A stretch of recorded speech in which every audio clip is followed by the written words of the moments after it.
I'm Paul, I'm the Chief Executive of Nottinghamshire Wildlife Trust. What initially inspired you to get involved with sustainability?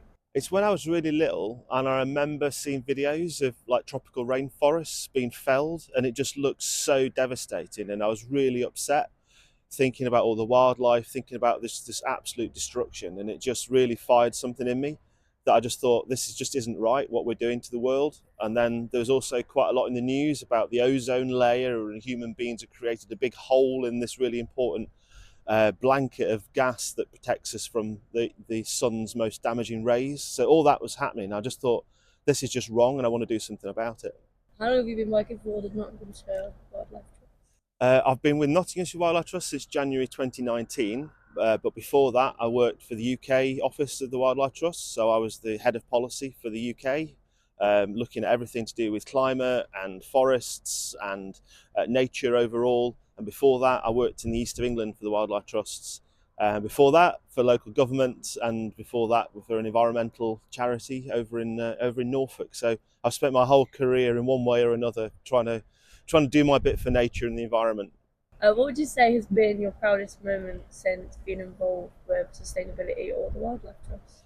A really proud moment is the campaign that we ran as a wildlife trust to promote the Green Heart, and the whole idea of transforming the Broadmarsh into a space for nature.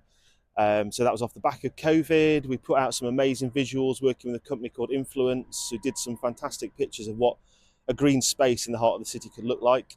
And we asked people what they thought, and 15,000 people said that they wanted that to happen as a result of the change to the Broadmarsh. So that was really exciting. And then I worked on the advisory group that helped shape the project, and the Wildlife Trust that here at Nottinghamshire helped inform the planting scheme to make it as wild and wonderful for wildlife as we could. And then it exists, and it's a beautiful thing in the middle of the city, and I'm really, really proud that we played an important part in helping to kind of convince people that that was what we really needed as a city, to make us greener and to make us healthier and to make us more resilient to climate change. We always thought the Green Heart should be the beginning and not the end. So we always said, look, you start with Green Heart, and then if you've got a heart, you need the arteries that connect the heart to the rest of the city. So now we want to see the whole city greened and to use the Green Heart as the inspiration for that. What has been the most impactful change you've seen in your field of work? Yeah, it sounds weird to say, but COVID was a really incredible time in lots of ways, disastrous, emotional, upsetting. But from a wildlife trust perspective, we saw a huge upwelling in people's interest in nature and people wanting to connect to wildlife, connect to us, get out there when we were allowed to. People were just going out, finding spaces, finding nature on their doorstep and contacting us saying, we've just found this nature reserve on our doorstep that we never knew was there. So we had this massive uplift in people wanting to do things with us and for us. And that's been a big impact, and that's sustained.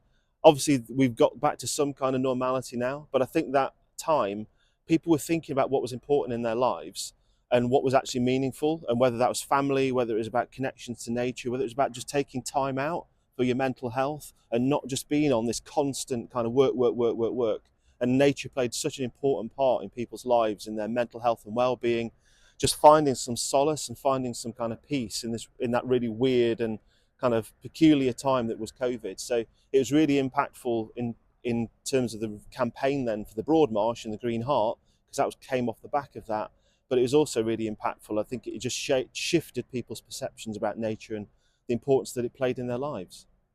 What advice would you give to the younger generation in getting involved with sustainability? How can they do it? I think follow your passion.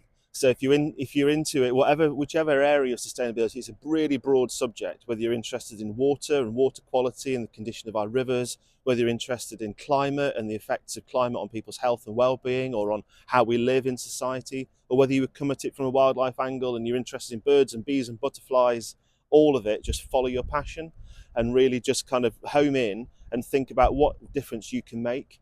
What is the thing that you particularly want to see different in the world, and really then try and build networks of people who also share that passion, so you can build a sense of momentum, you can share from each other, you can learn from each other, you can inspire each other and motivate each other, because it's going to be difficult, because there is a lot of resistance in some quarters to what we want to do, because some people think that the environment and wildlife are just a nice to have, but they're not a nice to have. They're absolutely essential to our survival as a species and our moral duty to protect these fabulous, incredible beings and incredible plants and animals that have evolved over hundreds of millions of years. And our species have got to play our part and not dominate the natural world to a degree that we destroy the thing that keeps us actually alive as a species. So you've got to find the people, find your tribe, find your team, and kind of build that sense of momentum.